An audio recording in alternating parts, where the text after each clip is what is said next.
안녕하세요. 오늘 말씀드릴 내용은 2차 결집과 관련된 이야기 127쪽에 나오는 내용들입니다.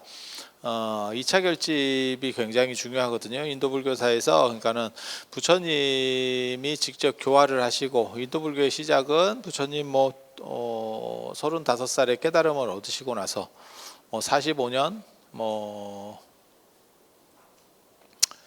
또 다른 전승에는 49년 동안 법문을 설하시고, 아무튼 80세까지 돌아가시고 나서 한 100년 정도 있다가 2차 결집이 이루어지는 거거든요. 돌아가신 직후에 이루어지는 게 1차 결집. 결집은 합송, 그러니까는 합송을 통해 가지고 내용을 정리하는 거죠. 지금도 그런 행동들은 합니다. 그러니까는 큰 스님 돌아가시고 나면 문집을 만든다는 둥 이렇게 하는 거. 그리고 동아시아에도 그런 전통이 있죠. 그래서 공자가 돌아가셨을 때 제자들이 서로 우리 선생님에 대해서 얘기를 하고 이렇게 해서, 그렇게 해서 논의해서 지은 책이라 그래서 나온 게 논어. 제자들이 이렇게. 그리고 이제 거기서 이제 누가 센지는 분량이라든지 칭호를 통해서 알 수 있고, 제자라고 해서 다 똑같은 레벨이 아니거든요. 지금도 마찬가지예요. 큰 제자들이 있고, 그러니까 능력 있는 제자가 있고, 딱 두 그룹이 제일 세죠. 큰 제자는 앞쪽, 번호표 앞쪽 제자가 돼서 일찍 제자가 되신 분들. 그런데 그런 분들은 이제 대부분 스승이 돌아가실 때쯤 되면, 특히 이제 스승이 공자도 그렇고 부처님도 그렇고 오래 사시잖아요. 이렇게 되다 보면 일찍 제자가 되신 분들도 연세가 많죠. 그래서 그쪽에서 이제 조금 밀리게 되는 경우도 있고 상황에 따라서는, 아니면 스승이 좀 일찍 돌아가시게 되면 이제 그 앞쪽 번호들이 좀 유리하고, 그리고 그 외에도 제자가 많다 보면 능력자들이 있는 거죠. 잘 나가는, 소위 잘 나가는 사람들, 그렇게 해서 그런 구조가 만들어진다고 보시면 되고, 마하가섭도 그렇게 빠른 제자가 아닙니다. 중간쯤 되는 분인데 이제 1차 결집 때 주도를 하게 되는 거고, 빠른 제자에 대해서는 불교는 묶어놨죠. 빠른 제자가 누구누구라고 하는 걸 묶어놨죠. 그게 1250명의 제자들과 함께 계셨다라고 할 때 그 1250명 혹은 1200비구와 함께 있었다. 그러니까 1200이라고도 나오고 1250이라고도 나오는데, 그분들이 다 빠른 제자입니다. 번호표 앞에서부터 1250번까지. 그래서 사람들이 누구냐면 야사와 50인, 야사와 바라나시에서 부처님께서 오비구를 교화하시고 난 뒤에 교화하는 대상이 야사와 50인, 원래는 55인이고 오비구까지 쳐서 60명이 됐을 때 전도선언을 하는데 그냥 50인으로 이렇게 퉁쳐버리는 경우들이 많고, 그 다음에 이제 200명 혹은 250명이라고도 나오는 경우가 있고, 또 어떤 데는 500명으로 나오는 데도 있어요. 그 사리불 목건연과 그 제자들, 사리불 목건연을 따르던 분들이 나중에 불교로 전향하거든요. 그런데 순서로만 얘기하면 야사와 55인이 제일 빠르고, 오비구가 제일 빠르고, 그 다음에 야사와 55인 그 친구들 여기 제일 빠르고, 그 다음에 세 번째가 누구냐면 우르벨라 가섭, 나제 가섭, 가야 가섭, 그 삼가섭 형제 마가다국 쪽 사람들입니다. 왕사성에서 얼마 안 떨어져 있어요.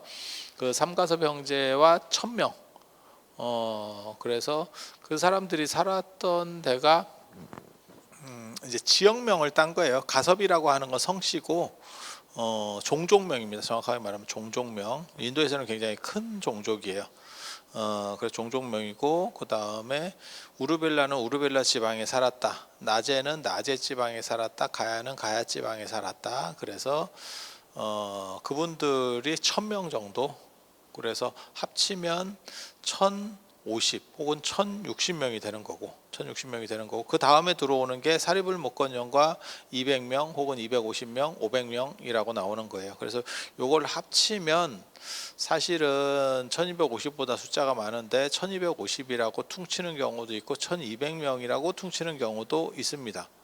그래서 거기까지가 순서 앞번 제자들, 순서 앞인 제자들. 그러니까 소위 그냥 금강경 읽을 때든 어디 읽을 때든 대승경전 볼 때 1250 제자와 함께 계셨다라고 말하면 다 그 사람들이 부처님 제자 중에서 리더급 최고 추려서 1250명이 아니고 그냥 번호표 1250명이에요.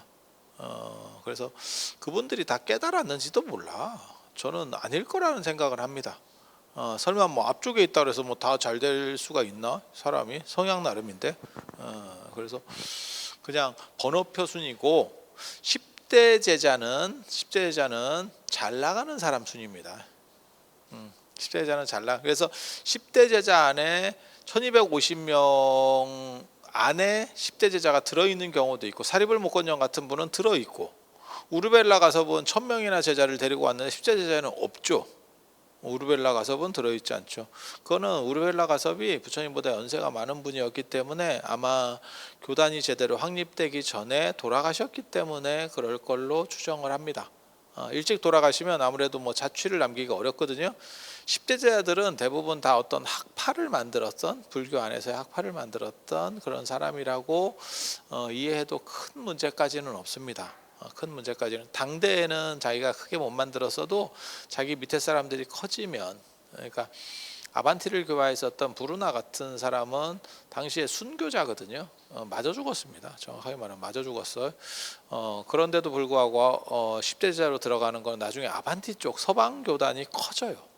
그러니까 서방 교단의 시작점에 있었던 분이었기 때문에 이제 10대 제자로 들어가는 것 같고, 그러니까 뭘 생각하시면 되냐면 기독교 생각하면 되죠. 뭐 예수 당대에는 별 볼 일이 없었는데 나중에 커지니까 예수가 떡상하는 거죠. 그렇게. 우리도 그런 거 있잖아. 뭐 저 조선에도 있잖아. 조광조 당대에는 그냥 약사발 맞고 보약 먹고 돌아가셨는데 나중에는 그 제자들이 쫙 커지니까 그러니까 뭐 이렇게 쫙 올라가잖아. 아니 그렇잖아요. 그래서 그런 부분들이 존재하는 거죠. 그래서 자기가 잘나서 잘 되는 사람도 있고, 밑에가 커져서 막 기업에도 있네.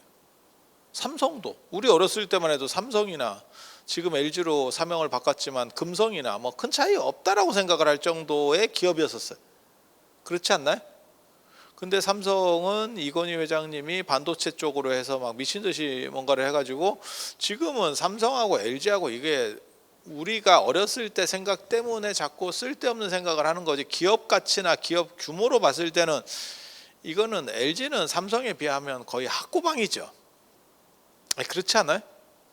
그 정도 차이가 나버린 거잖아요. 그러니까 밑에 사람이 이제 두 번째가 얼마나 잘하느냐. 물론 창업주는 다 대단하신 분이지, 맨바닥에서 창업을 하셨는데 그게 보통 분들이겠어요. 대기업 하나를, 중소기업 하나 이끌어가는 것도 쉽지 않은데, 중소기업을 중견기업으로 끌고 가는 것도 쉽지 않은데, 아유 대기업을 당대에 만드신 분들은 다 훌륭하신 분들이죠. 그런데 그 이제 후세가 어떻게 하느냐에 따라서 달린 거죠. 그래서 뭐 쪼그라질 수도 있는 거고 더 커질 수도 있는 거고 뭐 그렇게 되는 거죠. 그래서 후세 덕을 보고 앞에가 끌어올려지는 경우도 있고, 당신이 워낙 잘나서 끝내는 경우도 있고, 그런데 안타깝게도 당신이 잘나셨더라도 너무 일찍 돌아가시면 빛을 보기 힘든 구조들이 있고, 뭐 그런 거죠. 그래서 10대 제자는 잘 나가시는 분들을 중심으로 묶은 거고, 1250 제자는 번호순으로 묶은 거고, 그리고 그 번호순에서도 그 잘 나가시는 분이 들어가는 경우가 있고, 마하가섭은 1250 제자에 없죠. 그 얘기는 뭐냐면 초기 제자는 아니구나 라는 생각을 해볼 수가 있는 대목이죠. 그리고 이제 신통이 뛰어난 사람으로서 묶는 경우는 16난이 있죠. 16난. 16난. 그래서 이게 범주들이, 묶는 범주들이 좀씩 달라요. 그리고 흥미롭게도 16난에는 그건 왜 그러는지 저도 잘 모르겠어. 목건년이 안 들어갑니다. 목건년이. 그래서 저는 무슨 생각을 하냐면 목건년이 신통제일 목건년인데 신통으로 뽑은 16명에는 못 들어가요. 희한하지 않아? 아무 생각이 없구나. 보면 아무 생각이 없구나. 근데 그거는 16난의 필수 조건 중에 하나가 뭐냐면 안 죽어야 돼요. 그래서 저는 목건년은 돌아가셨기 때문에 아마도 그 기준점에서 탈락한 게 아닌가라는 생각을 하고 있습니다. 그래서 16난 법주기 같은 그런 데 보면 이분들이 다 안 죽고 있는 거죠. 그러니까 죽음을 넘어설 정도로 자기가 명상을 해서 죽음을 내가 삶을 늘려갈 수 있는 그런 정도 능력이 있는 사람들인데, 목건녀는 죽은 게 분명하게 기록이 되어 있거든요. 그래서 신통으로서는 합격점을 받았지만 아마 죽었다는 부분 때문에, 열반했다라고 하는 부분 때문에 탈락된 것 같다. 그 범주 묶는 데 있어서는. 그러니까 이렇게 묶을 수도 있고 이렇게 묶을 수도 있고 이렇게 묶을 수도 있잖아요. 예. 우리도 뭐 그런 거 아니에요. 대기업을 묶는데 전자로다가 묶을 수도 있는 거고, 뭐 안 그러면 뭐 여러 가지 범주로 뭐 묶는 게 가능하잖아요. 그죠? 그래서 거기에 동시에 걸리는 회사들도 있는 거고, 그렇게 되는 거죠. 그래서 사립을 목건년 정도가 최고급인가 보다 라고 생각을 할 수가 있고, 세 군데 다 걸리는 분은 없습니다. 세 군데 다 걸리는 분은 없습니다. 사립을 목건년만 초기 제자 1250 제자하고 저기까지 걸리는 거예요. 10대 제자에 걸리는 거예요. 성립 시기는 1250 제자가, 그것도 성립 시기가 상당히 빠른 걸로 제가 보기에는 가장 이른 시기에 성립된 것 같고, 그리고 16난이 그 다음에 성립되는 것 같아요. 10대 제자가 제일 느립니다. 10대 제자는 기원 전후쯤에 십진법이 유행하면서 성립되는 거예요. 십진법 체계가 유행하지 않으면 10대 제자라는 개념은 인도에 존재할 수 없습니다. 그래서 그리고 10대 제자의 틀을 만든 거는 누구냐면 유마경입니다. 유마경의 제자품. 그래서 그러면 제자들에 대해서, 큰 제자들에 대해서, 잘 나가는 제자들에 대해서 기록하지 않았느냐? 기록은 있어요. 그건 증인함경 제자품 같은데. 그런데 이렇게 묶는, 범주로 묶는 개념들은 또 다른 거라는 거죠. 우리도 위인이 있는데 뭐 장군으로 묶을 수도 있고, 뭐 임금으로 묶을 수도 있고, 뭐 여러 가지 범주들로 묶을 수 있잖아요. 근데 그런 묶는 거는 훨씬 후대에 묶이는 거죠. 바로 당대에 묶이기는 쉽지 않죠. 그런 정도 생각하시면 되고, 공자도 72명의 제자가 있다라고 하는데 잘 나가는 사람은 10대 제자, 문행충신으로 묶었죠. 거기는 10대 제자를 다시금 문행충신 이렇게 4개의 과목으로 묶었고, 그리고 그런 10대 제자에 안 들어갔는데도 불구하고 논어에서 잘 나가는 사람은 증삼이라고 하는 제자죠. 증자. 논어에서 자자가 나오는 사람은 굉장히 희유한 거예요.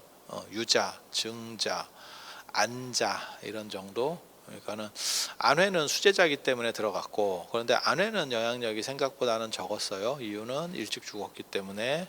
그리고 유자나 증자는 나중에 공자 말년 제자로, 공자하고 그렇게 인연이 많이 없었던 사람인데 나중에는 훨씬 큰 학파를 만든 거죠. 공자 문화에서. 누구 생각하시면 되냐면, 어떻게 보면 딱 맞는 비유는 아닌데, 기독교로 말하면 바울이라고 하는 사람이 있죠. 예수를 한 번도 만나보지 않았고 예수를 비판했던 사람이지만 실제로 지금 기독교를 바울교라고 말할 정도의 사람들도 있으니까. 왜냐하면 바울이 교단 체제를 만들고, 베드로나 이런 사람들은 뭐 어부나 이런 좀 약간 떨어지는 사람들이어서 가방끈이 짧아서 뭐 이런 체제나 조직을 만들 정도의 능력이 안 돼요. 말도 안 되는 거고. 물론 뭐 가방끈이 길다고 말을 잘하느냐, 그건 아니지만 기본적으로 본 가다라는 게 있잖아. 그러니까 말도 잘해야 되고, 그 다음에 이게 말보다 더 중요한 게 사실은 조직 관리거든요. 그래서 바울이라고 하는 사람은 이제 가방끈이 긴 사람이기 때문에 그런 체제들을 확립을 해서 지금 기독교가 기본 틀이 만들어졌다는 거잖아요. 근데 사실 바울은 예수랑 큰 인연이 없죠. 예수를 비판했던 사람이고, 예수가 죽고 난 뒤에 전향한 사람이니까. 그래서 그렇게 생각하면 그러니까 뒤에 잘된 사람이죠. 뒤에 잘된 사람. 뒤에 잘된 사람. 그래서 유자나 증자 같은 사람도 뒤에 잘된 사람. 근데 이런 사람들은 공자를 만난 사람은 맞아요. 배운 사람은 맞아. 하지만 모시고 배우는데 그렇게 대단했던 사람은 아니죠.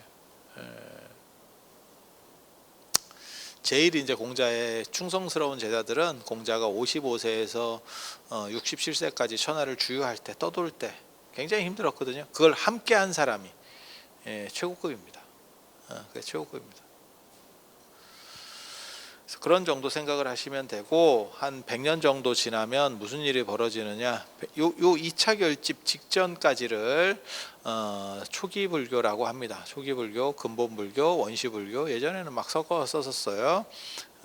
그런데 이제 원시 불교 이런 표현이 약간 이제 좀 떨어진다고 생각을 해서, 원시 시대 뭐 이런 것처럼 좀 모질르다 이런 느낌이 있다고 생각을 해서 초기 불교라는 용어를 지금은 사용하고 있고, 그리고 한 이때부터는 이제 소승불교, 대승불교권에서는 요 2차 결집부터 소승불교가 시작이 되는 겁니다. 그리고 소승불교를 다른 말로 하면 부파불교입니다. 부파불교, 부파불교. 그러니까 학파로 나뉘어진 불교. 그 얘기는 뭐예요? 아마 바꿔 말하면, 그때까지는 학파로 나뉘지 않았네, 하나로 통으로 가고 있었구나 불교가, 그렇게 생각을 할 수 있죠. 그래서 그렇게 우리도 마찬가지예요. 이 조선 불교라고 하는 것도 조선 시대 때 다 하나밖에 없었고, 일제 강점기 때도 하나밖에 없었어요. 그래서 일제 강점기 때 처음으로 종단이 성립되는 게, 불교 종단이 성립되는 게 조선 불교 조계종 1941년도에 성립이 됩니다. 성립이 됩니다. 그래서 그때도 종단은 다 하나밖에 없었어요. 그런데 해방 후에 이승만 박사가 뭐 하와이에서 뜬금없이 독립운동을 하다가 와가지고, 하와이에서 도대체 뭔 독립운동을 했는지는 잘 모르겠는데, 내가 이런 말 하면, 야, 이승만을 요즘도 빠는 사람이 있더라고요. 나 깜짝 놀랐는데, 원래 박정희 대통령이나 뭐 안 그러면 뭐 그런 분들 생각하시는 분들은 제가 많이 봤어도, 야, 이승만 대통령을 빠는 사람이 있는 거는 굉장히 특이한데, 굉장히 복고풍인가 봐요. 근데 우리 역사에서 어떻게 보면 가장 안타까운 순간, 최근 역사에서 순간이 김구가 안 된 게 가장 안타까운 순간 중에 하나죠. 그래서 우리가 그거를 많은 사람들이 안타깝게 여겼기 때문에 10만 원짜리 화폐를 만들면이라고 가정을 했을 때 사람들에게 투표를 했더니 김구 선생이 1위로 올라왔잖아요. 그러니까 저만 그렇게 생각하는 게 아니고 상당수의 사람들이 그걸 안타깝게 여긴 거죠. 그러니까 이승만이 아니고 김구였다면 그러면 친일도 정리가 됐을 거고, 친일을 정리를 할 수가 없었죠. 이승만 세력이 약했기 때문에 그쪽과 타협을 해서 공산주의를 밀어붙이기에 바빠서 우리가 그게 청산이 잘 안 되고 나라가 뭐 좀씩 시끄러웠던 상황들이 연출이 된 거잖아요. 그래서, 그리고 독립운동을 도대체 하와이에서 한다는 게 내가 보기엔 뭔지를 모르겠어. 이게 가능한 구조인지, 뭔지 이게 납득할 수 없는데, 아무튼 독립운동을 하와이에서 하셨고, 그 당시 뭐 박사를 받은 거는 대단한 거는 맞아요. 일제강점기나 이런 때 박사를 받는 분들이 참 대단한 거 많아요. 그걸 폄하하는 건 아니고, 그런데 뭐 나중에 국부 어쩌고 저쩌고 하고 막 이렇게 하면서 뭐 프란체스카 여사 뭐 이래가지고 뭐 좀 복잡했잖아요. 이기붕 뭐 이런 거. 그래서 그런 거까지 생각하면 좀 흥미롭지. 좀 흥미로워. 그렇게 해서 이 양반의 또 원력이 뭐냐면, 내가 개신교를 퍼뜨리겠다가 원력이에요. 이분이 미국에서 공부를 하셨으니까. 그리고 그 당시 미국은 저희 어렸을 때도 미국에 대한 그리움이 굉장히 많았죠. 미국 원조 받아먹고 살았던 시절의 상황에서 미국은 진짜 대단한 나라였었죠. 지금도 물론 미국이 대단한 나라인데 그때는 더 컸었죠. 그래서 생각해 보면 참 격세지감을 저도 느끼는 게, 일본이라고 하는 나라도 대단한 나라였는데 지금은 이제 젊은이들이 어떻게 보면 연세 드신 분들보다 젊은 사람들이 더 그런 생각을 하는 거예요. 반일 운동하면 젊은 사람이 오히려 더 그런 데에 나서서 하잖아요. 그래서 일본하고 한번 해볼 만하다 이 생각이 올라온 거죠, 우리에게. 아니, 나쁘다라고 얘기하는 게 아니고 그만큼 우리가 대단해졌다를 얘기하는 거예요. 그런데 미국에 대해서는 아직까지는 그 정도 생각은 아니지만, 그래도 예전처럼 막 미국이 진짜 대단해요 이거보다는 조금 이제 이런 정도 각도로다가 틀어진 건 맞죠. 그렇게 되는 거잖아요. 그래서 예전 분들은 뭐 더 그게 심했던 거고, 그래서 이승만 대통령 같은 경우는 뭐 미국에 대해서 아주 뭐 열렬하게, 덕분에 우리나라 문화나 이런 것들은 많이 말살됐죠. 그래서 미국의 개신교가 이렇게 커질 수 있는 이유도 전 세계에서 개신교 믿는 나라가 거의 없어요. 기독교 믿는 나라 많이 있잖아요. 대부분 천주교입니다. 유럽에 가셔도 개신교 없습니다. 그래서 개신교를 강하게 믿는 나라는 미국과 그 똘마니 국가들 밖에 없어요. 그러니까 미국의 영향이 절대적인 나라들. 그래서 우리나라에 개신교가 있는 거고, 원래대로 하면 천주교가 있는 게 맞죠. 천주교는 들어온 지 한 200 몇십 년 됐고, 개신교는 지금 해방 후에 이렇게 되는 거니까. 그래서 비정상적인 방법으로 정부에서 밀어준 것도 맞는 거고, 그래서 이승만 박사 때 그거 있었잖아요. 크리스마스가 공휴일로 지정되고, 그때 개신교 인구가 거의 없었어요. 그런데도 공휴일로 지정하고 막 이상한 행동들을 했죠. 그리고 교회를 중심으로 미국에서 원조 물자를 풀었었고, 그래서 교회 가면 먹을 거 준다라고 하는 게 나온 거고, 근데 먹고 살기 힘들 때 그런 데 가서 뭐 이렇게 주워 먹으면서 그러면서 개신교가 세력이 커진 거고, 아니 있는 얘기 하는 거예요. 있는 얘기. 그래서 그렇게 구호 물자들 하는 거고, 적십자 이런 거 생각해 보세요. 지금도 전 국민을 상대로 삥을 뜯어가고, 그 다음에 우리 어렸을 때는 학교에서 적십자 씨를 팔았어. 기억나시는지 모르겠어요. 아니 그 민간 단체 거를 정부에서, 그것도 학교 공교육에서 그걸 사라 마라 하는 게 말이 안 되는 거예요. 지금 현재로 보면 저거는 헌법 소원감이에요. 그거 다 날라가야 되는 거야. 그런데도 그때 그런 행동을 했었어. 그 실이 그냥 삥 뜯는 거예요. 학생 상대로 삥 뜯는 거였었어요. 지금 생각해 보면 뭐 좋은 일을 하겠지. 모든 그런 조직은 대부분 그렇게 삥을 뜯어서 어디다 쓰느냐, 자기네 운영 자금으로 대부분 쓰고 남은 걸로 그걸 쓰죠. 그래서 예를 들어서 뭐 1억이 들어가면 대부분 운영 자금입니다. 그러니까 자기네 월급 받고 있는 거예요, 그걸로. 그래서 특히 우리나라가 그런 게 심하죠. 그래서 사람들이 기부가 점점 줄고 있다. 통계를 보면 기부 통계가 비율이 점점 줄고 있다. 그게 기부 받는 사람들이 믿을 만한 행동을 못했기 때문에 그런 거예요. 신뢰 확보를 제대로 못해서 나타나는 현상이거든요. 지구들 월급 받고 있는데 나도 힘든데 내가 네 월급 주려고 기부를 해야 돼? 이 생각이 드는 거죠. 그러니까 1억을 받았으면 1억을 다 써주면 되는데 한 9천억을 써줘, 아니 뭐 9천만 원을 써줬어 이러면 그래도 좀 쓰는데 돈이 들지 이러는데, 대부분을 지그들 월급으로 써버리니까 사람이 짜증이 나는 거죠. 현실은 지금 그러고 있는 거예요.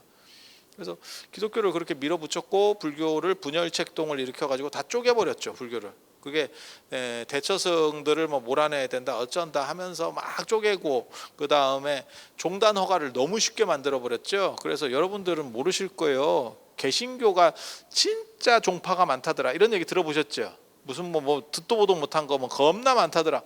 불교가 훨씬 많습니다. 개신교보다 불교가 종파가 훨씬 많습니다. 우리나라에. 비슷하게 많은 게 아니고 훨씬 많다니까. 조계종만 50개예요. 조계종만 50개. 조계종만 50개. 뭐 원조계종, 먼조계종 뭐 이래가지고 조계종 짬만 50개. 그래서 제가 그런 얘기 했잖아요. 대한불교 조계종 붙였어야 되는데 대한불교 띄고 조계종이라고 쓰면 다른 종단이에요. 이게 한국불교 조계종, 뭐 조선불교 조계종 뭐 이렇게 가는 거예요 지금 다. 그게 상식적으로 가능하냐? 정부에서 그렇게 해놔버린 거예요. 그렇게 다 쪼개가지고 혼란을 주기 위해서. 그래서 그게 이제 이승만의 서원이죠. 당신의 원이죠. 기독교 국가를 만들겠다. 그 터를 만든 거예요. 그래서 저 같은 경우, 저 같은 사람은 당연히 이제 이승만 대통령 같은 사람.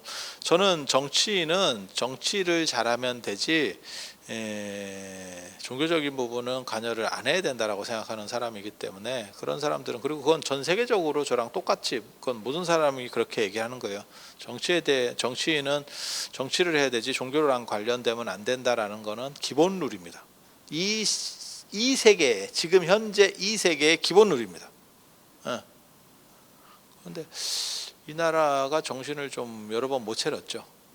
이명박 대통령도 그런 행동들을 했었고, 사실은 서울시장 할 때 뭐 서울시를 봉헌하겠으면 그거 탄핵감입니다. 저 미국 같았으면 저게 미국이 기독교 국가인데도 그 얘기를 하잖아요. 그래서 저거 탄핵됩니다. 그런데 우리나라는 이게 굉장히 그런 쪽에서는 또 자유롭죠. 자유롭죠. 그래서 그렇게 쪼개지는 사건들이 벌어지는 거예요. 쪼개지면 어떤 일이 벌어지느냐? 혼란스러워지죠. 그거를 소승불교. 그러니까 2차 결집부터 그렇게 쪼개지기 시작하는 거예요. 쪼개지기 시작하는 거예요.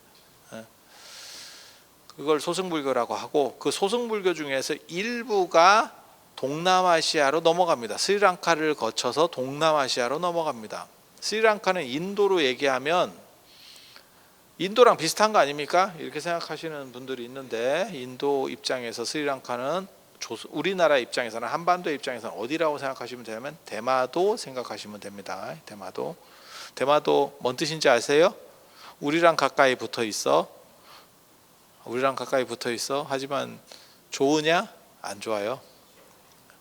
왜구의 소굴이 대마도입니다. 그래서 조선 초 태종 이방원 때 이종무의 대마도 정벌이 나오는 겁니다. 너무 왜구들이 많으니까 저거를 군대를 동원해서 밀어버려야겠다라고 하는 게 대마도예요. 인도에서도 마찬가지예요. 스리랑카에는 악마가 산다라고 나와요. 인도 전승에는. 왜? 얘네가 자꾸 이렇게 왜구처럼 약탈을 해서 오니까 그런 거예요. 이해가 됩니까? 그래서 그 스리랑카의 인도 불교가 나중에 전해져. 그러면 그게 정통 뭐 좋은 게 전해지느냐? 아니, 그렇지 않아요. 그 분별설부라고 나중에 부파불교 중에서도 어디 보이지도 않는, 그러니까 우리나라 종단 이런 것 중에서 어디서 듣도 보도 못한, 그러니까 뭐 조계종, 뭐 천태종, 태고종, 뭐 진각종, 뭐 이런 거 말고, 야, 그런 것도 있냐 싶은 게 분별설부예요. 그게 넘어가. 아쇼카 왕 때. 부처님 돌아가시고 한 200년 뒤쯤에 그런 게 넘어가. 그런 게 넘어가.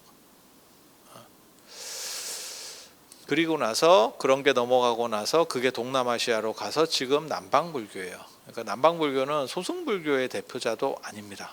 소승불교의 대표자는 설일체유부입니다. 그러니까 지금 조계종을 우리나라의 종단이 수백 개가 있는데 그 중에 조계종을 뭐라고 부르냐면 정통이다 이렇게 부르진 않아요. 왜? 딴 데 나가 있는 사람들도 이렇게 조금이라도 기분을 안 나쁘게 해야 되잖아요. 그래서 공식적 명칭이 뭐냐면 장자종단이다. 한국불교의 장남. 그러니까는 정통이면 남들은 이단이 되는 거거든요. 그러니까는 문제가 생기는 거고, 장남이라고 하는 거는 내가 큰 아들이긴 한데 너네도 우리 아들이야, 같은 우리 가족이야 라고 인정을 해주는 거예요. 그러니까 약간 다른 거지. 그래서 부파불교, 그러니까 소승불교에서 장자에 해당하는 거는 설일체유부입니다. 그리고 약간 듣보잡과 저런 종단도 있구나, 참 말은 못하는데 아하 저런 것도 있구나라고 하는 정도, 그게 분별설부예요. 그런데 그게 동남아시아로 가서 대박을 난 거지. 그건 이제 운입니다. 운. 어떻게 보면 우리나라에도 그런 거 있죠. 음식 중에도 팔도 도시락이 러시아에서 더럽게 많이 팔리면서 팔도 매출이 엄청나게 올라갔다 들어보셨죠? 그런데 막상 우리는 먹냐? 있는 거는 알아. 먹냐? 아니 1년에 한 개도 안 먹어. 아니 제가 씹으려고 하는 게 아니에요. 그냥 우리 보통 사람들은 라면 먹으면 신라면을 먹든지 뭐 육개장을 먹든지 너구리를 먹든지, 안 그러면 진라면을 먹든지 이런 걸 먹지 도시락 안 먹어요. 편의점에서도 도시락 보기가 쉽지 않을걸? 하도 사람들이 안 먹으니까 사기도 쉽지 않을 거야. 저는 어렸을 때 먹어봤어요. 처음 나왔을 때. 지금은 먹어보지 못했는데 내가 고등학교 때인가 뭐 먹어봤던 그런 기억이 나는데, 그 뭐 옛날 얘기지. 여러분 도시락 드셔보셨어요? 도시락 라면? 먹어봤어요? 근데 그게 러시아에서 잘 팔린다 이런 얘기는 들어봤죠? 그렇게 하면서 뒤집어지는 거죠. 마치 지금 그 도시락하고 똑같은 거예요. 팔도 도시락하고 똑같은 거예요. 본토에서는 별 볼 일 없고 찌리했는데 동남아시아 쪽에 가서 대박이 난 거죠. 이게 왜? 우리 생각에는 이게 왜? 자기가 맛있다는데 뭐 어떻게 할 거야? 맛있다는데 어떻게 할 거야? 아니 그렇잖아. 우리 러시아 사람들은 그 도시락에다 마요네즈를 뿌려 먹는데. 그래서 저도 나중에 기회 되면 내가 한번 해봐야겠다 이런 생각을 했는데 우리가 이제 그 마요네즈가 없어요. 놀랍게도. 아니 이게 가정집이 아니잖아. 그렇다고 무슨 공양간에 가서 뭐 마요네즈를 내가 달라고 할 거야, 뭐 할 거야, 어떻게 할 수도 없잖아. 그래서 그리고 도시락 구하지도 못하겠고 그냥 그 TV를 보고 그런 내용을 보고 아 저렇게 한번 뿌려 먹어보면 무슨 맛일까? 먹고 싶은 맛은 아니야. 그냥 궁금해. 여러분은 컵라면에다가 마요네즈를 뿌려 먹고 싶어? 나 케첩은 뿌려 먹어봤는데 마요네즈는 내가 어렸을 때 제가 라면을 진짜 많이 먹는 사람이거든요. 제가 외국 나가면 라면으로 계속 먹는 저건 저랑 가보면 알아. 제가 성지순례 가보면 얼마나 라면을 많이 먹는지. 근데 케첩은 내가 막 뿌려 먹어봤어도 마요네즈는 내가 단 한 번도 생각을 해본 적이 없어. 그거는 딱 하면 느끼할 것 같은 막 이런 겁나 이렇게 약간 이건가 이런 생각. 마치 라면에서 까르보나라 그 느낌이 날 것 같은 막 이런 느낌. 응? 그래서 한 번도 시도를 안 해봤는데 걔네는 그렇게 먹는다니까 호기심이 땡겨서 한번 해보고 싶었지만 조건이 안 맞는 관계로 지금까지도 못 해보고 있는. 그렇게 생각하시면 돼요. 그러면 남방불교가 뭐 정통이고 뭐라던데요? 다 개구랍니다. 근데 왜 그런 말이 나옵니까? 본토가 밀렸잖아. 이게 지금 본토가 밀렸잖아. 그러니까 뭐하고 똑같으냐면 삼성전자인데 삼성전자 정도 같으면 미국 법인도 있을 거고 중국 법인도 있을 거고 베트남 법인도 있을 거고 뭐 여러 법인들이 있을 거 아니에요? 현지 법인들 그렇지 않을까? 그런데 어느 날 갑자기 한국 삼성전자가 날아간 거예요. 부도가 나가지고 완전히 뭐 끝장이 났어. 물론 그런 일은 없겠지만 그랬더니 뭐라고 얘기하는 거냐면 베트남이 예를 들어서 실적이 좋아 그러면 베트남이 우리가 정통 아니요? 우리가 한국 삼성전자를 계승한 거는 베트남 아니요? 여러분이 듣기에는 어때요? 그렇게 얘기했다면 지금 우리 입장에서는 이쪽에 무슨 말 같지도 않은 거야 라고 하지만 그게 현실로 이루어진 게 저 남방불교에서 내가 상자부요. 상자는 종갓집이라는 뜻이에요. 종갓집이라는 뜻이에요. 종갓집의 종손이라는 뜻이에요. 그게 웃기지도 않지. 이게 뭔 쌉소리인가 싶지. 근데 그 얘기를 하고 있는 거예요. 그게 사실은 그 얘기를 하고 있는 거예요. 그리고 그거를 사람들이 의외로 잘 속아요. 잘 속아. 그래서 뭔가 다른가 이런 생각을 하면서 그리고 저 동남아시아 이런 데면 인도랑 가까운 거 아닙니까? 거기는 제대로 된 문명이라고 할 만한 게 없어요. 미안한 얘긴데 네가 그거 어떻게 아냐? 동아시아 불교 그러니까 중국 뭐 우리나라 이런 데는 이게 하나의 문명권을 형성하면서 전 세계 톱을 찍었습니다. 그게 당나라 때 이런 때 청나라 때도 엄청나게 강력했고 그렇게 찍었었습니다. 로마 당연히 찍었죠. 그걸 뭘 부정을 할 수가 없죠. 동남아시아가 그런 대단한 걸 한번 찍었어? 찍은 적 없죠. 찍은 적이 없어서 거기를 뭐라고 부르냐면 오늘날까지도 인도 차이나 반도라고 부릅니다. 인도 차이나 반도가 뭔 뜻인지 아세요? 인도하고 중국 사이에 있는 반도. 거기가 뭔가 자기 거를 크게 만들었으면 독립된다니까. 이거는 그냥 이쪽과 저쪽의 샌드위치로 찢기다시예요. 인도와 중국의 찢기다시예요 라는 정도 뜻이에요. 기분 내가 보기에는 기분 더러울 것 같은데 왜 걔네는 그 명칭을 수정하지 않는지 난 잘 모르겠어. 근데 기분 아니 우리를 그냥 일본과 중국의 경유지예요. 어떤 놈들이 이렇게 부르면 한국은 개뿔도 없고 예전에 중국이 잘 살 때는 중국에서 일본으로 문화가 건너가던 경유지, 일본이 잘 살 때는 일본에서 중국으로 건너가는 경유지, 한국은 뭐 이런 톨게이트예요 이러면 기분 더러울 것 같은데, 근데 걔네는 명칭 자체가 그런 거라니까. 인도 차이나 반도 그렇게 가는 거예요. 그래서 그런 정도 이해를 하시면 되고, 2차 결집이 어떤 식으로 문제가 벌어지냐면 부처님께서 교화하시던 지역은 이 양반들 특이하네. 지금 한 페이지도 안 했는데 뭘 넘겨 책을. 계속 127페이지야. 계속 127페이지. 그런데 그 부처님께서 교화하신 지역은 인도 중간쯤에서 동쪽 지역입니다. 동쪽 지역. 칠판이 없어서 그러는데 동쪽 지역이에요. 그런데 가전연하고 부르나하고 가전연하고 그 다음에 나중에 아난이 서쪽을 교화를 해요. 아난이 서쪽을 교화해요. 그것 때문에 나중에 한 100년 정도 지나니까 서쪽 교단이 굉장히 커지는 거예요. 뭐 생각하시면 되냐면 원래 한양은 강북이에요. 사대문 안. 저희 어렸을 때만 하더라도, 제가 서울 사람인데도 뭐가 있었냐면 그때는 그 얘기가 있었어요. 지금은 그 얘기가 싹 들어갔는데 사대문 안의 사람이 서울 사람이다라는 얘기가 있었어요. 그걸 차별했다니까. 사대문 안쪽이 정상적인 서울 사람이고 사대문 밖에 사는 놈은 약간 떨어지는 놈들이야 라는 인식이 있었어요. 예?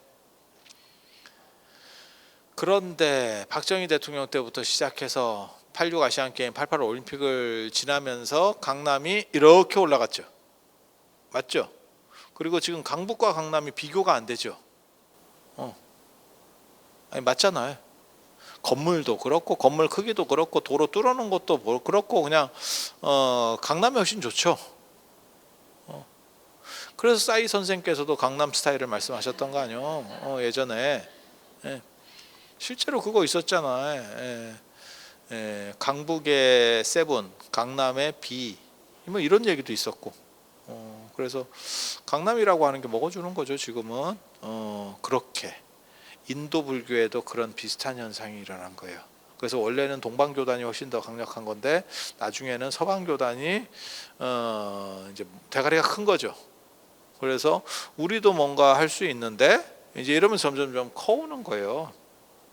그리고 100년이라고 하는 게 굉장히 중요한 게, 부처님 돌아가시고 100년이 지나면 부처님을 직접 눈으로 보고 배운 사람은 존재하지 않습니다. 돌아가시고 100년이니까, 태어나시고 100년이 아니고 돌아가시고 100년이니까. 지금도 아마 지금 오래 사시는 분은 뭐 조금 어떻게 될지는 모르겠지만 쉽지 않죠. 그래서 100년 정도 지나면 부처님이 행동하신 것, 말씀하신 거에 대해서 시대적으로 약간 변화하니까 그거를 어떻게 할 것인가에 대한 재규정 논의가 펼쳐지기 시작해요. 그때 살아계신 분들, 부처님을 직접 본 그런 분들이 계시면, 내가 부처님께 이렇게 들었는데 하면 그 권위를 도전할 수가 없어요. 제 아무리 머리가 좋고 뭐 딴 얘기를 해도 도전할 수가 없어.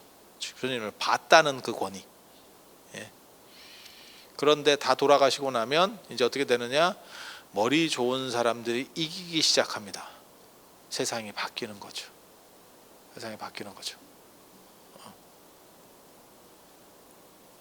그래서 서방교단과 동방교단이 이제 충돌하기 시작하는 거고, 이때 논점들이 있었다는 거죠. 서방교단에서 야사라는 사람이 있어요.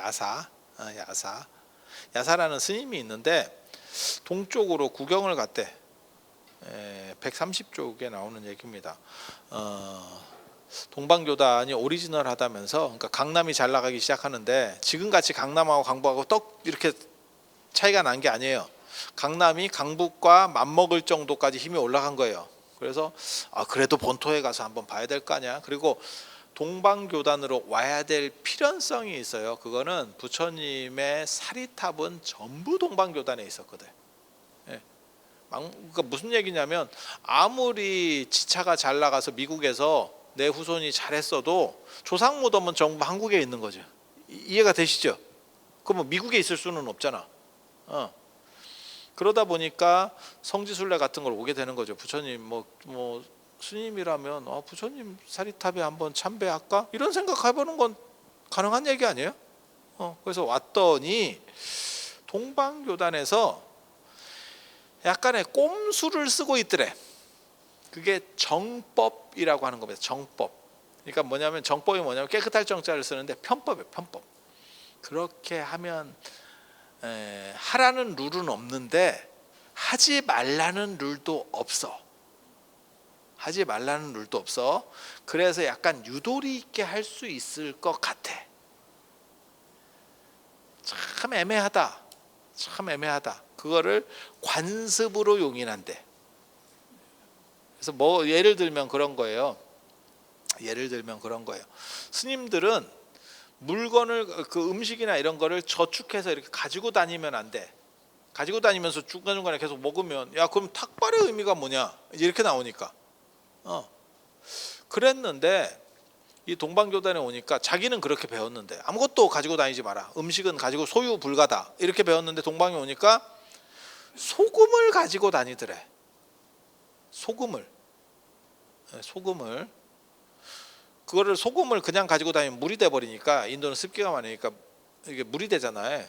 소금이 예전에 그 우리 김장 하려고 이렇게 하면 물 쭉쭉 떨어지고 뭐 이런 거 있잖아요. 그 습기를 빨거든요. 소금이 아시죠? 그렇게 해서 물이 되니까 소뿔 같은 데다가 이렇게 넣어가지고 마개를 해서 소금을 가지고 다니더래. 뽀송뽀송하게 해서. 그러면서 뭐라고 얘기하냐면 야 날이 더운데 영상 40도 50도까지 올라가는데 소금은 먹어야 되는 거 아니냐 이렇게 얘기하더래. 탈수 걸려서 죽을까? 소금이 부족하면 사람이 쓰러지거든. 물하고 소금 부족하면 아니 맞잖아. 그러니까 그건 갖고 다녀야지. 그런가? 이렇게 생각했다는 거예요. 말이 되잖아. 실제로 부처님이 뭐라고 말씀하시면 음식은 가지고 다니면 안 되는데 약은 가지고 다녀도 된다라고 얘기했거든. 네. 아니 그렇잖아. 약은 지병이 있는데 약은 먹게 해줘야지. 어떤 상황에서도. 그러니까 소금을 약으로 보면 안 돼? 내가 이게 10가지 조항이 나오는데 그중에서 이 소금에 대해서 주목한 첫 번째 인간이 접니다. 소금이 이게 진귀하거든. 그렇게 말을 하면 약같이 보여. 소금은 생명 유지의 필수 조건이기 때문에 맞아. 그런데 한 번만 더 생각을 하면 그 당시 소금은 돈의 역할을 합니다. 조선시대 때까지만 해도 소금, 그 다음에 배, 이런 건 다 돈이에요. 돈하고 그냥 바뀌는 막바로 바꾸는 물건들이라니까. 예.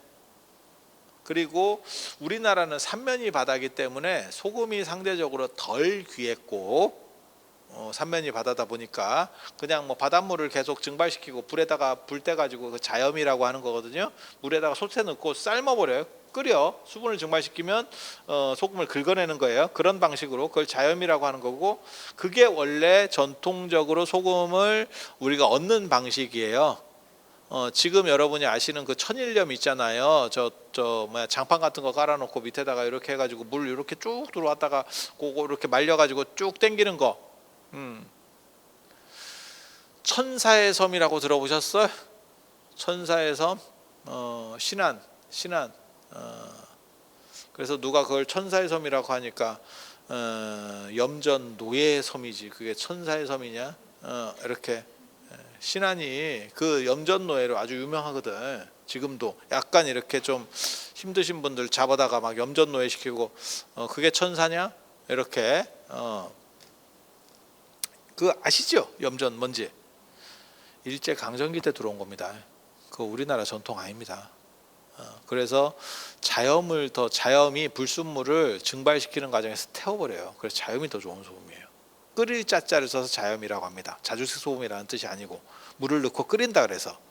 그리고 자염을 안 하는 이유는 뭐냐면 일제강점기 때 자염을 하지 말라고 했었던 이유는 뭐냐면 자염은 땔감 소모가 무진장 많아. 그냥 생각을 해봐. 가마솥에 소금물 저 바닷물 넣고 끓이잖아. 언제까지? 증발할 때까지. 계속 그걸 반복한다고 생각해봐. 산 하나 미는 거 금방이다. 그리고 우리는 최근 들어서야 나무를 심는다는 개념이 있었지, 그때는 그냥 알아서 나무가 자연 번식으로 늘어나는 거였었어요. 그러니까 다 민둥산 되고 절단이 나는 거지. 그래서 너무 그렇게 해서 소모가 많으니까 일본이 저 방식을 가르쳐 준 거예요. 지금 천일염 방식을 가르쳐 준 거야. 그렇게 해서 우리는 그래도 뭐 자연이 있고 뭐 이래도 삼면이 바다니까 내륙까지 그렇게 깊지가 않아. 그래서 소금값이 아주 비싸진 않았습니다. 비싼 건 맞아. 하지만 아주 비싸진 않았어. 근데 중국이나 인도처럼 바다로부터 멀잖아. 내륙은 부르는 게 값입니다. 소금은 필수품이고, 그러니까 내가 선택해서 줄일 수 없잖아. 우리가 담배를 펴, 술을 먹어. 그런 거는 아유 돈 떨어지면 아유 그거 안 먹으면 되지 뭐. 치킨이 2만 원으로 올랐대. 안 먹으면 되지 뭐. 영화가 15,000원 뭐 2만 원까지 올라간대. 안 보면 되지 뭐. 어때? 아니 그렇잖아. 소금 안 먹으면 되지 뭐. 죽으면 됩니다. 죽으면 안 먹어도 됩니다. 그리고 걔네는 게다가 인도 같은 경우는 40도 55도까지 올라가니까 안 먹고 살 수 없죠. 그냥 생각해 봐도 불가하죠. 그래서 인도 내륙 쪽은 소금이 완전 화폐예요. 완전 화폐. 그것도 고액의 화폐. 그러니까 어떤 사람은 뭐라고 생각하냐면 야 그거 돈 아니야? 돈? 돈? 이렇게 생각하는 거예요. 또 뭐가 있냐면 탁발을 해가지고 음식물을 좀 얻었는데 맛이 더럽게 없네. 이러면 소금 뿌려 먹으면 좀 나아요. 이런 경우에는 감미료로 들어갑니다. 소금이. 아유 뭐 밥에다가 소금 뿌려 먹는다고 뭐 대단하겠어요? 반찬 아무것도 없는 상황이라고 생각해봐. 그거라도 있는 거하고 없는 거하고 천지 차이다. 그럴 것 같지 않아요? 그래서 소금에게는 세 가지 속성이 있는 거예요. 그게 약의 속성, 화폐의 속성, 감미료의 속성.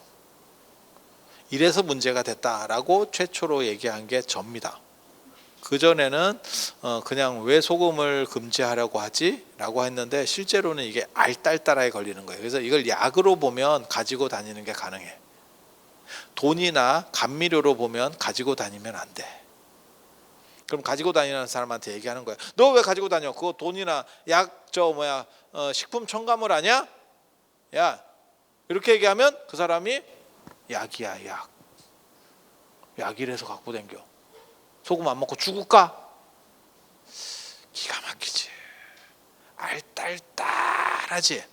틀린 말은 아닌데 뭔가 꼬롬하다는 느낌이 좀 들지. 이게 정법이에요. 이게 정법. 그러니까 틀렸냐? 그거는 아닌데. 그럼 꼭 맞느냐? 그것도 아니고 애매한. 이해가 됩니까?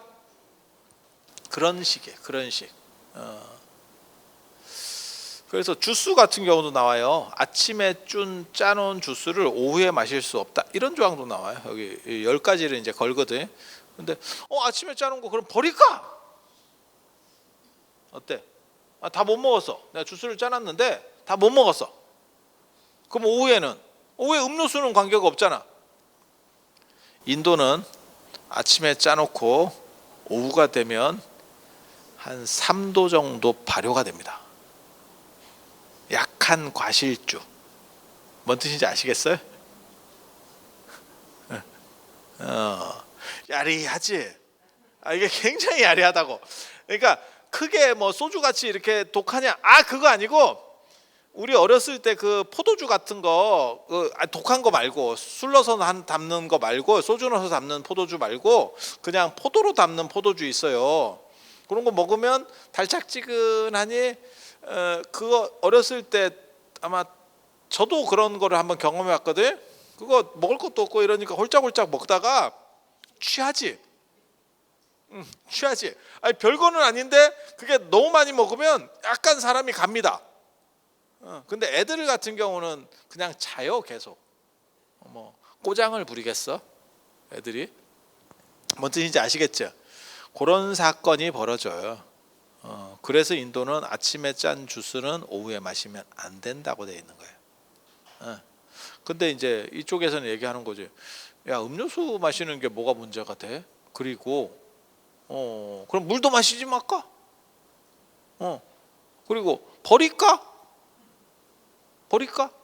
남은 걸 그럼 버려? 아깝잖아.